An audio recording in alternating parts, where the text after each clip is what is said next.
Era data de 21 mai 1984. Toma Vlădescu, un morar și mecanic priceput, din orașul Câmpu Lung, a primit un ordin urgent de la Uniunea Județeană a Cooperativelor. Trebuia să plece imediat într-un sat izolat de munte, numit Valea Pietrei, ca să repare o moară veche de apă.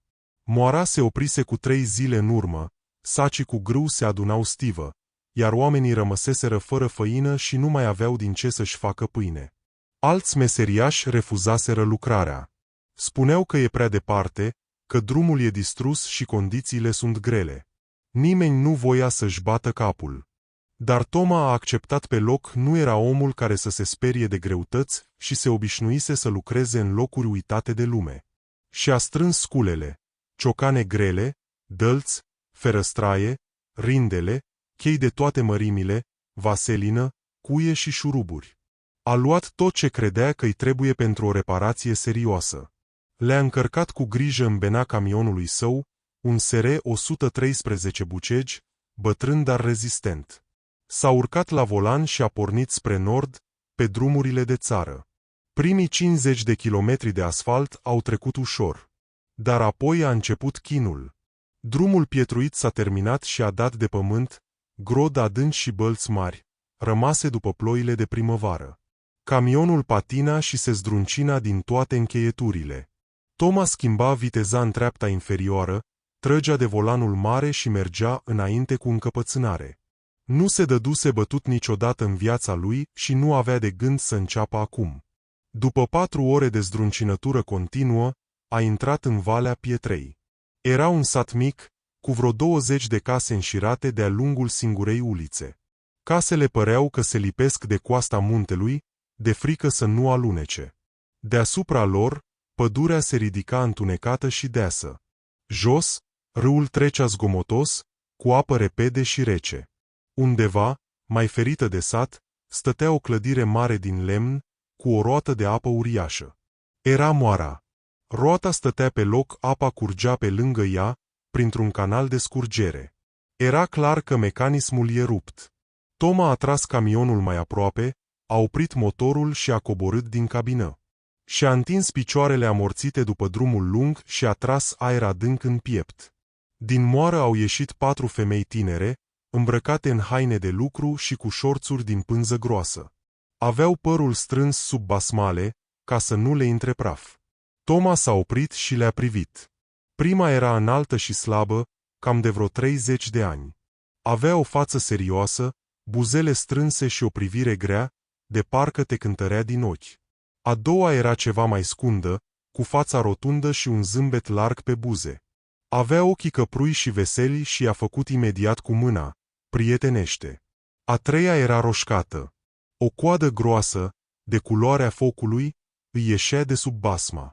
Avea ochii verzi și o privire directă, aproape obraznică, plină de curaj.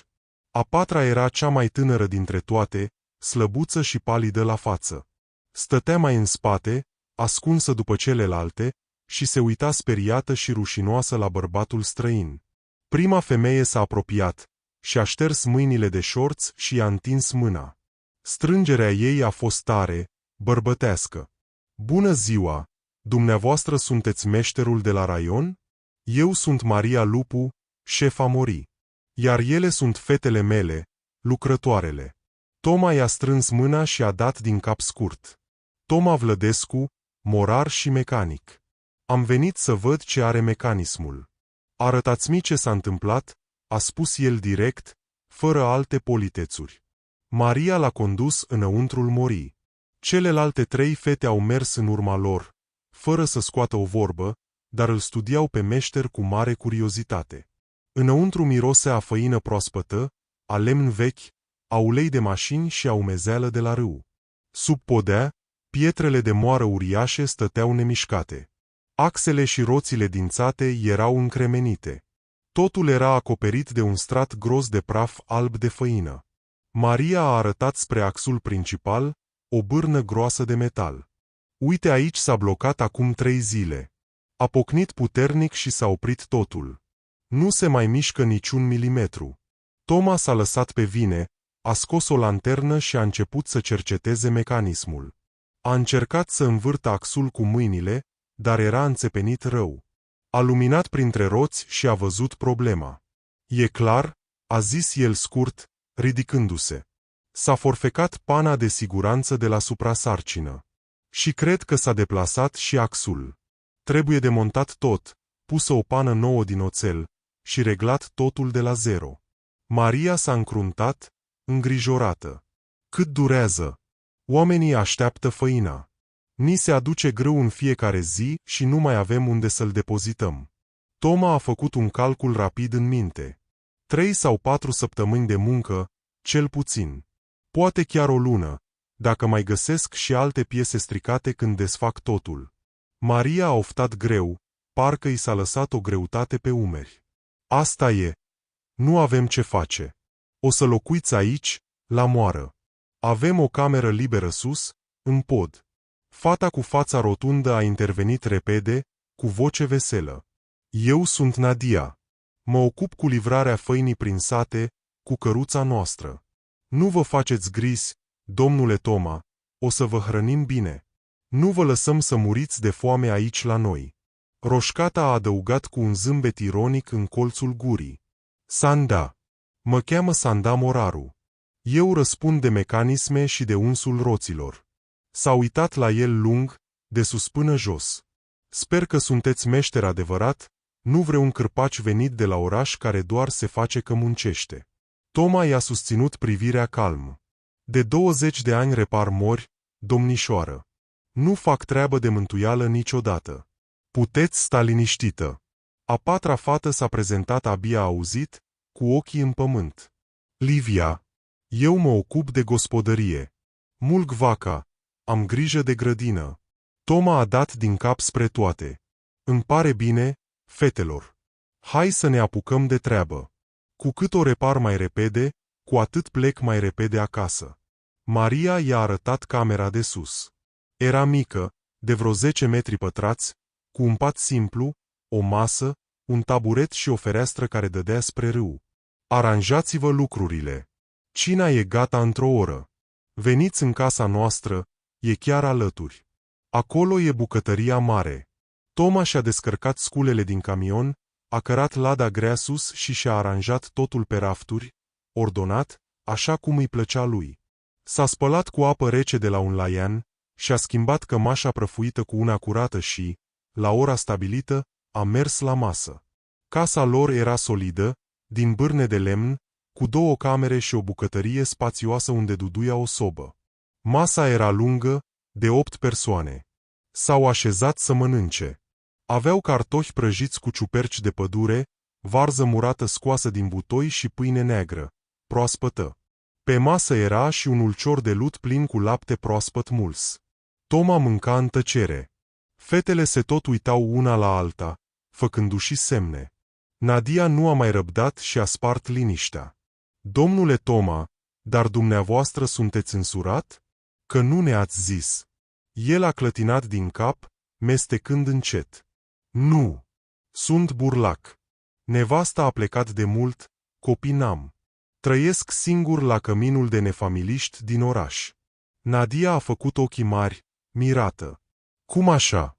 Un bărbat în puterea vârstei, la 35 de ani, și să stea singur? E păcat de Dumnezeu. Toma a ridicat din numeri, indiferent. Așa e munca mea. Tot timpul pe drumuri. Azi repar o moară aici, mâine în alt județ. Femeilor nu le place viața asta. Vor bărbat la casă, nu musajir. Maria a intervenit scurt și tăios. Nadia, termină. Nu-i treaba ta viața omului. Lasă-l să mănânce liniștit. Nadia s-a bosunflat puțin și a tăcut, terminându-și cartofii. Dar Sanda, roșcata, l-a privit pe Toma drept în ochi, cu aceiași ochi verzi și scânteietori. Ba, e interesant, a zis ea. Noi aici n-am mai văzut un bărbat normal de 5 ani de zile. Numai moșnegi și bețivi de prin sat care abia se țin pe picioare. Toma s-a simțit puțin stânjenit. Nu înțelegea unde bate conversația asta. Livia a adăugat încet, cu vocea ei moale. Noi toate suntem văduve. Bărbații noștri au murit acum 5 ani. De atunci suntem singure. Toma s-a oprit din mâncat și a dat din cap. Serios. Condoleanțe. Trebuie să fie greu. O gospodărie fără mână de bărbat e greu de ținut. Maria s-a ridicat brusc de la masă, punând capăt discuției. Gata cu poveștile. Domnul Toma e obosit de pe drum. Lăsați-l să se odihnească.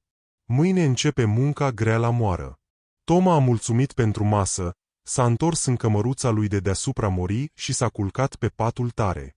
Multă vreme nu a putut să adoarmă. Se gândea la purtarea ciudată a fetelor, mai ales a Sandei, care îl privea atât de insistent. Dar oboseala l-a învins până la urmă. A adormit adânc, în sunetul apei care curgea pe sub fereastră. Dacă vreți să aflați ce propunere incredibilă i-au făcut cele 4 văduve meșterului și dacă viața lui s-a schimbat pentru totdeauna, rămâneți alături de noi. Dar mai întâi, haideți să vedem cine este cu adevărat Toma Vlădescu și de ce aceste 4 femei tinere trăiesc singure de atâta timp. Toma Vlădescu s-a născut în 1949. Tatăl lui fusese morar la moara cea mare din oraș, iar mama casnică. A crescut printre saci de făină și mecanisme. De mic copil, tatăl îl lua cu el la muncă, îi arăta cum se învârt roțile, cum se unge axul, cum se ascute piatra de moară. Lui Toma i-a plăcut meseria asta din prima clipă. Îi plăcea precizia. Îi plăcea să vadă cum un mecanism uriaș funcționează ceas, dacă ai grijă de el. La școală nu a strălucit, dar avea mâini de aur. A făcut școala profesională de mecanici și la 20 de ani s-a angajat ajutor de morar. Când tatăl lui a murit de inimă, chiar lângă moară, Toma i-a luat locul. Era serios, nu bea, nu fuma excesiv și muncea cât doi. S-a însurat tânăr, pe la 23 de ani, cu o fată din oraș, Rodica.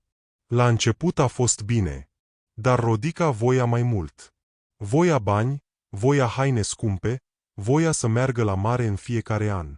Salariul lui Toma era bun, dar nu destul pentru pretențiile ei. Îi reproșa mereu că miroase a ulei și a făină, că mâinile lui sunt mereu aspre. După 2 ani, ea a plecat cu un inginer care avea mașină și apartament în centru. Toma nu a ținut-o cu forța. A înțeles că nu erau făcuți unul pentru altul. După divorț, s-a închis în el. S-a mutat la cămin, într-o cameră mică, și s-a îngropat în muncă. A început să ia lucrări în deplasare, prin tot județul. Repara mori pe care alții le credeau pierdute. Singurătatea devenise tovarășul lui de drum. Nu se plângea, nu cerea nimic. Se obișnuise așa. Până în acea zi de mai, 1984, când a ajuns în Valea Pietrei. Povestea femeilor din acel sat era însă una marcată de o tragedie cumplită. Maria Lupu s-a născut în 1953, chiar acolo, în Valea Pietrei. Tatăl ei fusese morarul satului înaintea ei. Maria a crescut învățând să țină socoteala sacilor și să vorbească răspicat cu oamenii. În 1976 s-a măritat cu Ștefan, un tractorist harnic din satul vecin. Au avut o fetiță, Măriuca. Nadia, Sanda și Livia s-au măritat și ele cam în aceeași perioadă. Nadia cu Andrei, un șofer de camion. Sanda cu Pavel, un mecanic priceput, singurul care îi putea face față temperamentului ei vulcanic. Iar Livia, cea mică și timidă, s-a luat cu Ion, un tâmplar bâlând. Tragedia a lovit în 1979. Bărbații lor, toți 4 prieteni buni, au plecat împreună la muncă pe un șantier forestier mare, la vreo 2 județe distanță. Se plătea bine la defrișări și voiau să strângă bani pentru case noi. În luna iunie a acelui an, o ploaie torențială a rupt un baraj natural de pământ și bușteni. O viitură cumplită a măturat barăcile muncitorilor în toiul nopții. Corpurile lor nu au fost găsite niciodată sub tonele de mâlă și lemn. Maria și-a îngropat durerea și a preluat moara tatălui ei, care murise de supărare la scurt timp după accident. Le-a angajat pe celelalte 3 văduve, prietenele ei de suferință. De 5 ani, cele 4 femei trăiau singure, muncind din greu, fără niciun ajutor bărbătesc, într-un sat unde rămăseseră doar bătrânii. Tinerii plecau la oraș și nu se mai uitau înapoi. Când a apărut Toma, un bărbat de 35 de ani, serios, priceput și singur, ceva s-a schimbat în aerul de la moară. A doua zi dimineață, Toma s-a trezit la ora 5, odată cu soarele. Nu-i plăcea să piardă vremea. A demontat axul principal, o piesă grea de câteva sute de kilograme, folosind scripeți și pârghii. A curățat fiecare roată dințată, fiecare lagăr. A văzut că pana de oțel era retezată curat. Trebuie piese noi, i-a spus Mariei. Nu se poate repara cu sârmă. Maria a încuvințat. A trimis-o pe Nadia cu căruța la oraș, cu lista scrisă de Toma. Nadia s-a întors seara târziu, cu piesele învelite în hârtie uleiată. Toma a lucrat zi de zi, de dimineața până seara. La prânz, Livia îi aducea mâncarea într-un sufertaș de tablă, chiar acolo lângă mecanisme. Îi punea mereu bucata cea mai bună de carne. Seara, cina împreună cu fetele devenise un ritual. Sanda stătea mereu în preajma lui când lucra. Îi dădea la mână cheile, îi ținea lanterna. Ești puternic, meștere, i-a zis ea odată, văzându-le cum ridică o piesă grea fără să gâfâie. Toma a simțit cum îl trec fiorii când mâna ei a atins-o pe a lui, parcă din greșeală, când i-a dat ciocanul. Au trecut 3 săptămâni. Toma se obișnuise cu viața din Valea Pietrei. Se obișnuise cu râsul cristalin al Nadiei care umplea curtea, cu ordinele scurte și precise ale Mariei, cu tăcerea caldă a Liviei care îi spăla cămășile fără să-i ceară nimeni, și cu privirile arzătoare ale Sandei. Își dădea seama că nu mai voia să plece. Îi plăcea să fie util. Îi plăcea mâncarea gătită de ele. Îi plăcea sentimentul că are un rost, că i-a așteptat seara la masă. La căminul de nefamiliști nu-l aștepta nimeni, doar pereții reci și un reșu electric. Pe 21 iunie, exact la o lună de la sosire, moara era gata. Toma a tras maneta de stăvilar. Apa a năvălit în canal, lovind paletele roții. Roata uriașă a început să se învârtă, întâi greu, apoi tot mai repede. Înăuntru, axele au prins viață, pietrele de moară au început să huruie rotund și puternic. Maria a turnat un sac de grâu în coș. După câteva clipe, pe șgheab a început să curgă făină albă, fină și caldă. Fetele au izbucnit în urale. Nadia l-a îmbrățișat pe Toma de gât, chiuind de bucurie. Livia a lăcrimat și i-a zâmbit timid. Sanda l-a bătut pe umăr, ca un camarad. Ai făcut treabă bună, Vlădescu. Ești meșter, nu glumă. Maria a dat din cap, mulțumită. Mâine mergem la raion să-ți facem plata. Poți să-ți strângi lucrurile. Toma a simțit un nod în gât. Urma să plece. Să se întoarcă la viața lui goală. S-a dus în camera lui, și-a strâns sculele, și-a făcut bagajul mic. S-a așezat pe marginea patului și a privit pe fereastră la râu. Nu-i venea să creadă că s-a terminat. Atunci s-a auzit o bătaie ușoară în ușă. Au intrat toate 4.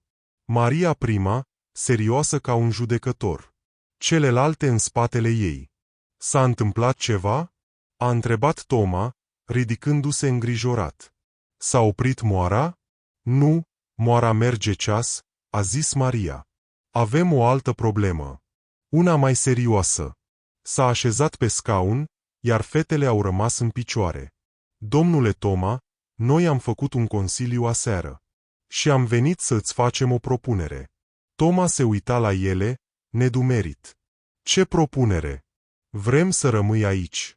Definitiv. Toma a clipit des. Cum adică? Să mă angajez la moară? Nu doar atât, a intervenit Sanda, făcând un pas în față. Vrem să fii bărbatul nostru. Al tuturor. Toma a rămas mut. I se părea că nu aude bine. Cum, al tuturor? Adică, un bărbat la 4 femei? Asta nu se poate. E ilegal, nu e creștinește. Maria a ridicat o mână, oprindu-le. Ascultă-mă bine. Suntem 4 femei tinere îngropate în munții ăștia. Bărbați nu sunt. Cei care sunt, îs beții sau bătrâni. Noi avem nevoie de un bărbat în casă. De un tată pentru copiii pe care nu i-am avut încă. De cineva care să ne protejeze și să țină gospodăria. Iar dumneata, a continuat Nadia cu o voce mai bâlândă, ești singur cuc. Stai într-o cameră de cămin, mănânci conserve și nu te așteaptă nimeni. Noi îți oferim o casă, o familie, o masă caldă în fiecare zi și dragoste cât poți duce. Toma s-a așezat înapoi pe pat, amețit. Dar cum să funcționeze așa ceva? O să vă certați. O să iasă scandal în sat. Satul nu ne interesează, a zis Sanda tăios. Oamenii vorbesc 3 zile, apoi își văd de treabă. Iar de certat, ne descurcăm noi. Am stabilit deja regulile. Te vei însura legal cu una dintre noi, a explicat Maria, pragmatică. Ca să fie actele în regulă la sfatul popular. Celelalte 3 vom fi, cum să zic, soții de suflet. Vom trăi toți în casa mare. Vom munci împreună, vom crește copiii împreună. Totul la comun. Banii, casa, viața. Livia a făcut un pas mic în față și a spus aproape în șoaptă. Domnule Toma, noi ne-am obișnuit cu dumneavoastră. Sunteți om bun. Nu ne lăsați iar singure. Toma s-a uitat la ele. Vedea hotărârea în ochii Mariei. Speranța în ochii Nadiei. Focul în ochii Sandei. Și bâlândețea în ochii Liviei. Era o nebunie curată. Dar în același timp, era cea mai tentantă ofertă pe care o primise vreodată de la viață. Să aibă totul, dintr-o dată. Și, cu cine trebuie să mă însor? A întrebat el, cu vocea răgușită. Maria a zâmbit scurt. Asta alegi dumneata. Noi nu ne supărăm. Oricare ar fi aleasa în acte, în casă vom fi egale. Toma a stat pe gânduri câteva minute bune. Se gândea la camera lui goală din Câmpul Lung. La liniștea apăsătoare de duminică. Apoi s-a uitat la femeile din fața lui. 4 destine care îi cereau ajutorul și îi ofereau totul la schimb. Bine, a zis el încet. Rămân. Fetele au scos un oftat colectiv de ușurare. Nadia a sărit și l-a pupat pe obraz. Sanda i-a făcut cu ochiul. Și pe cine iei de nevastă în acte? A întrebat Maria, scoțând un carnet și un creion, gata să noteze planul de bătaie. Toma s-a uitat la Sanda. Simți-se scânteia aia dintre ei încă de la început. Pe Sanda. Dacă vrea. Sanda a roșit până în vârful urechilor, ceva ce nu i se întâmpla des. A dat din cap afirmativ, cu ochii strălucind de bucurie. Bun, a decis Maria. Sanda e soția oficială. Noi restul, concubine, cum ar zice legea. Dar aici în casă, suntem o singură familie. Mâine mergem la primărie să depunem actele pentru Sanda și Toma. Apoi, începem viața nouă. Și viața nouă a început, dar nu a fost deloc simplă în primele luni. Adaptarea a fost grea. Satul a vuit, bineînțeles. Babele își făceau cruce când îi vedeau trecând pe uliță. Sodoma și Gomora, șușoteau ele. Dar Toma și-a văzut de treabă.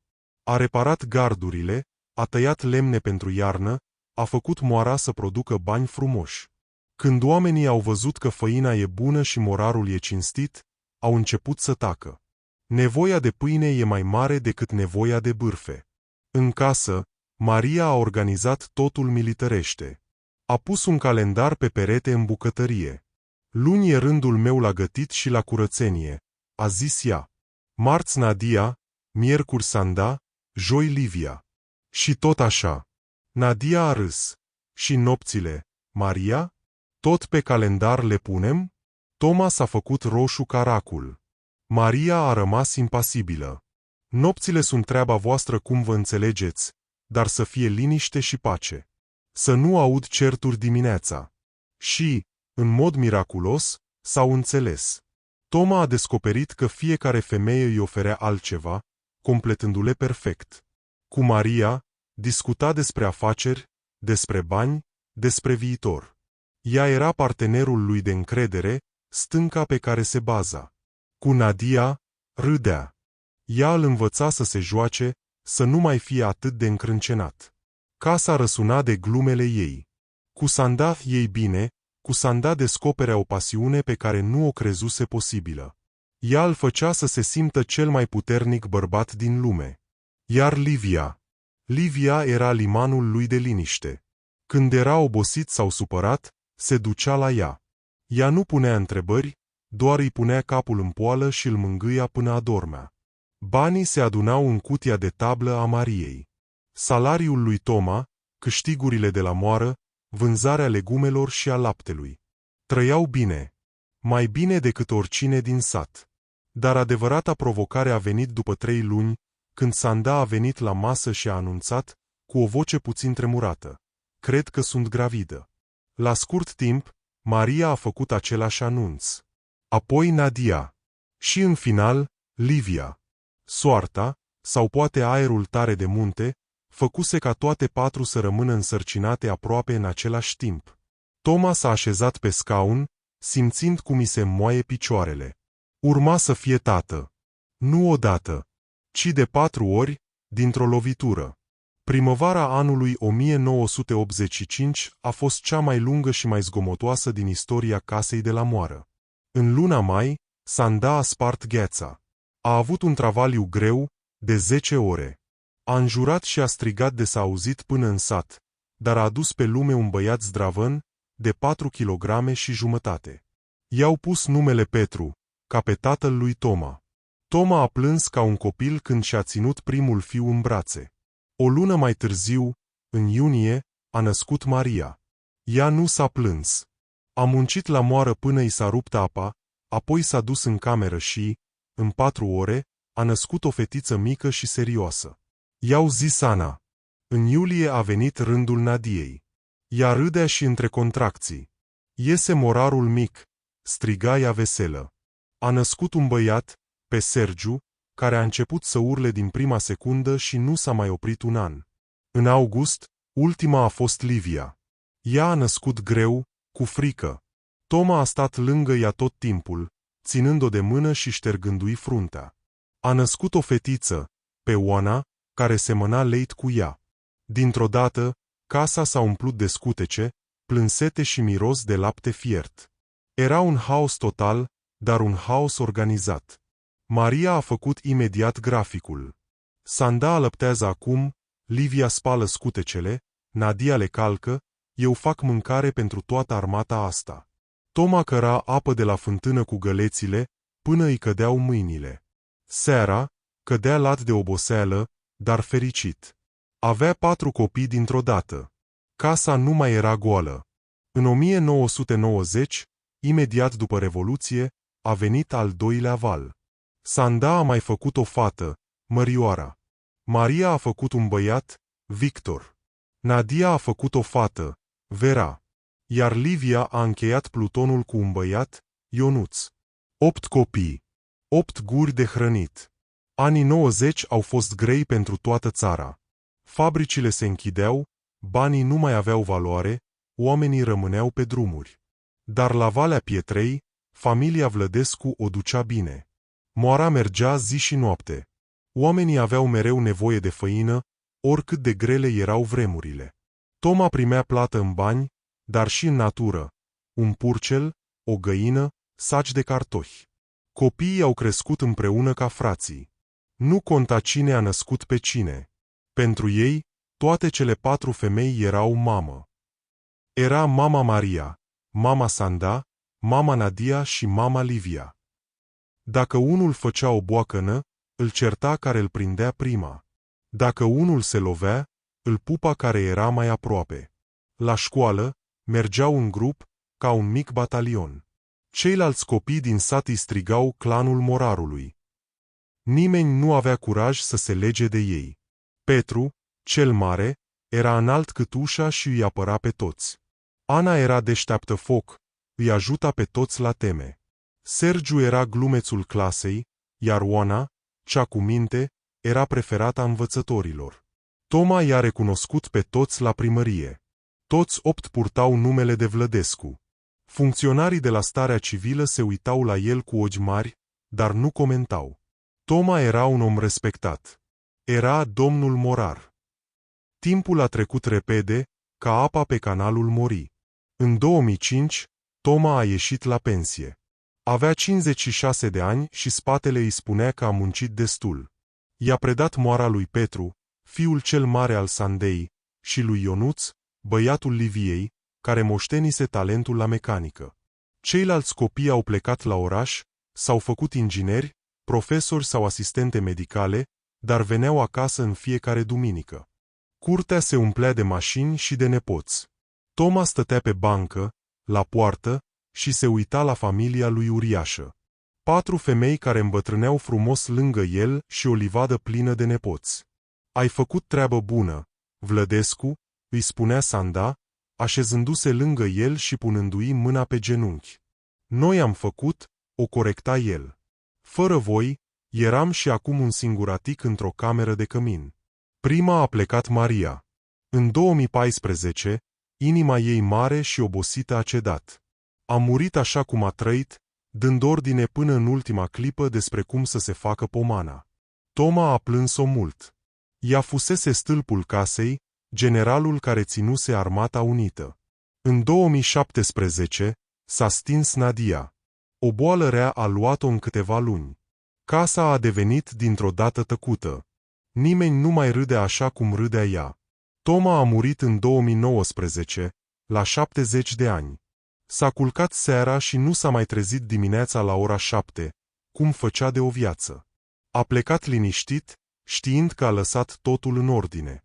L-au îngropat în cimitirul de pe deal, sub un nuc bătrân. Tot satul a venit la înmormântare. Nu mai bârfea nimeni. Toți își scoteau pălăria în fața morarului care venise să repare o roată și reparase 4 vieți. Sanda și Livia au rămas să păzească amintirile. Sanda a murit în 2021, iar Livia, ultima dintre ele, s-a stins în 2023, înconjurată de nepoți. Astăzi, în cimitirul din Valea Pietrei, sunt 5 morminte unul lângă altul, împrejmuite de același gard de fier forjat. Pe crucea din mijloc scrie Toma Vlădescu, iar de o parte și de alta sunt cele 4 femei care l-au iubit. Moara încă merge. Petru a modernizat-o, a pus motoare electrice, dar a păstrat și roata veche de apă, de frumusețe. Când turiștii trec prin zonă și întreabă de moara văduvelor, localnicii zâmbesc și le spun povestea. Povestea unui om simplu care a avut curajul să trăiască altfel. Povestea care dovedește că familia nu e doar litera legii, ci e acolo unde e dragoste, pâine caldă pe masă și oameni care nu te lasă niciodată singur la greu. Dacă v-a plăcut povestirea, vă rog să mă susțineți cu un like. Pentru voi este doar o singură acțiune, dar pentru mine este foarte important. Vă mulțumesc!